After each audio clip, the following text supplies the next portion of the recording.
morning I had another talk with the German Chancellor, Herr Hitler. And here is the paper which bears his name upon it as well as mine. We regard the agreement signed last night and the Anglo-German naval agreement as symbolic of the desire of our two peoples never to go to war with one another again. Neville Chamberlain, the foolish, naive appeaser who, in the words of Winston Churchill, was given the choice between war and dishonour, and chose dishonour. So goes the popular story of the man who is repeatedly ranked as Britain's most unpopular Prime Minister. But what is the truth behind this myth? What does history really tell us about this man with the starched collar and tightly rolled umbrella, standing on the tarmac of Heston Aerodrome after his return from Munich in September 1938?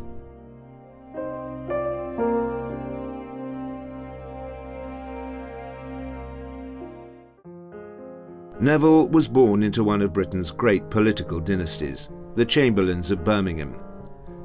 His father, Joseph Chamberlain, was one of the dominant political figures of late Victorian and early Edwardian Britain.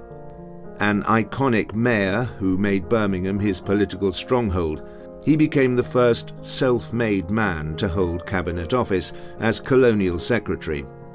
But his career was dogged by controversy, and he never achieved his great ambition of becoming Prime Minister. His son Neville, the youngest of two brothers, grew up in his father's long shadow. His father was grieving from the death of Neville's mother, the second wife, and therefore it was a demanding, a stern, a humourless household, and Neville felt the weight of expectation upon him, as did the elder brother, Austin. Austin, Neville's half-brother, was heir apparent and groomed for political power. Although he became Foreign Secretary, he never achieved the highest office. Neville's career followed a different path. Rather than Cambridge and the classics, he was enrolled in Mason College in Birmingham, where he studied metallurgy and engineering, before being sent to Andros in the Bahamas to start a sisal plantation. But everything was doomed from the start. The variety of sisal he was given to plant was wrong, and the soil too poor. Life on Andros was difficult. He was having to scrape a living, build his own home, feed himself by his own hunting and his own fishing. It was a struggle, but it was one which actually shaped him, gave him an inner core of steel for later life. Dejected by the failure which lost £50,000 of the family's money, a hardened Neville returned, determined to prove himself to his father. Initially, Neville did not enter party politics, but became an active governor of Birmingham General Hospital before his election to the council in 1911, where he focused on housing. He landed up being the chairman of a select committee from the Birmingham Council into the provision of housing for the poor, and then he realised that it was more than housing. It was in fact the entire environment, and so he became probably the country's leading expert on town planning before the First World War.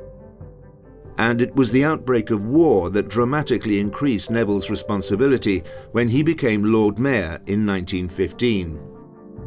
Wartime put upon him pressures and asked questions which had not been asked of previous mayors. He had to sustain the recruitment of soldiers, he had to find workers for the factories, and he was absolutely at the forefront of recruiting women workers.